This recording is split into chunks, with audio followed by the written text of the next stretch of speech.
Kembali di Kompas Siang, Saudara. Selama kurang lebih 7 jam, Lembaga Perlindungan Saksi dan Korban turut melihat dan mendampingi Barada Richard Eliezer mengikuti proses rekonstruksi. Barada Eliezer mendapatkan pendampingan dan penebalan pengamanan lantaran bertemu langsung dengan tersangka lainnya. Selain pengawalan yang melekat pada Barada Eliezer, terdapat juga tim LPSK yang memantau di areal rekonstruksi mengantisipasi hal-hal yang dapat mengancam keselamatan Barada Eliezer yang berstatus sebagai penguak fakta atau justice kolaborator. Momen penting ada di rumah dinas Irjen Sambo saat proses rekonstruksi. Adegan ini mempertemukan Irjen Verdi Sambo dengan Barada Richard Eliezer. Momen ini menjadi momen pertama Barada Eliezer bertemu mantan atasannya itu pasca kasus ini bergulir Juli lalu. Di adegan ini, diduga Sambo memberikan perintah kepada Eliezer di ruang tengah rumah untuk menembak Brigadir Yosua. Namun dalam momen berikutnya, yang memeragakan adegan antara Verdi Sambo dan Eliezer dilakukan oleh pemeran pengganti. LPSK mengatakan ini untuk menjaga sisi psikologis Eliezer, mengingat dirinya seorang penguak fakta. Agar terhindar dari tekanan, Eliezer diminta seminimal mungkin melakukan kontak dengan atasannya, Irjen Verdi Sambo.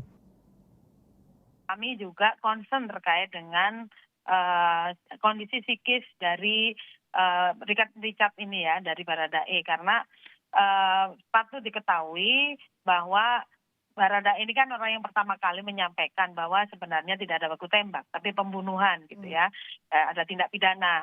Nah, sementara yang diungkap oleh Barada ini adalah mantan atasannya, mantan komandannya, mantan pimpinannya, sehingga dapat dipastikan secara logika bahwa pasti ada tekanan secara psikis ketika berhadapan langsung. Yang juga telah hadir. Keluarga Barada Eliezer di Manado menyaksikan rekonstruksi kasus pembunuhan Brigadir Yosua melalui siaran televisi Selasa siang.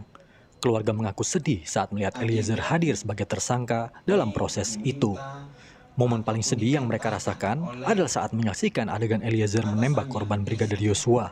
Keluarga Eliezer mengaku hanya bisa pasrah dan berharap pertolongan Tuhan. Kita lihat di TV tadi, di Kompas TV tadi, dia menembak almarhum Yosua, tapi ya itulah risiko seorang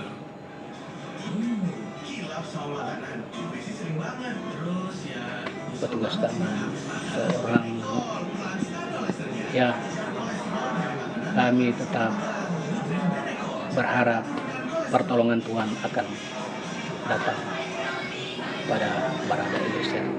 Dia tetap ditolong walaupun mungkin dia melakukan kesalahan besar ini. Dirtipidum Bareskrim Polri, Brigjen Andrian Jayadi menyebut para tersangka yang hadir dalam rekonstruksi pembunuhan Brigadir Yosua sudah diberi kesempatan untuk diganti peran pengganti.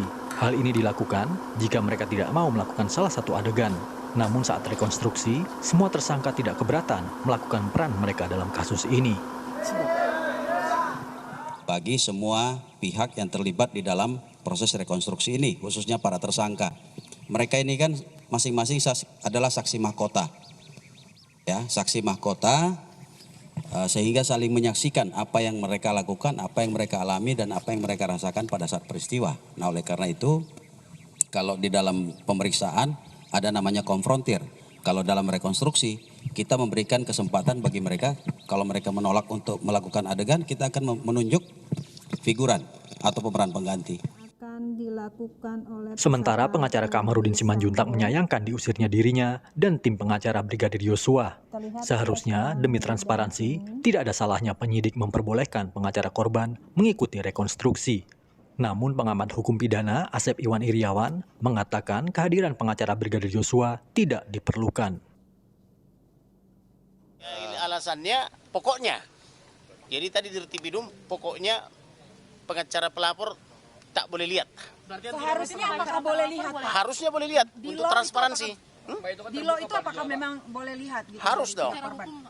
Karena kan kita korban, pengacara korban. Kita kan pengacara korban, harusnya boleh lihat. Apakah itu betul apa tidak kan begitu. Tetapi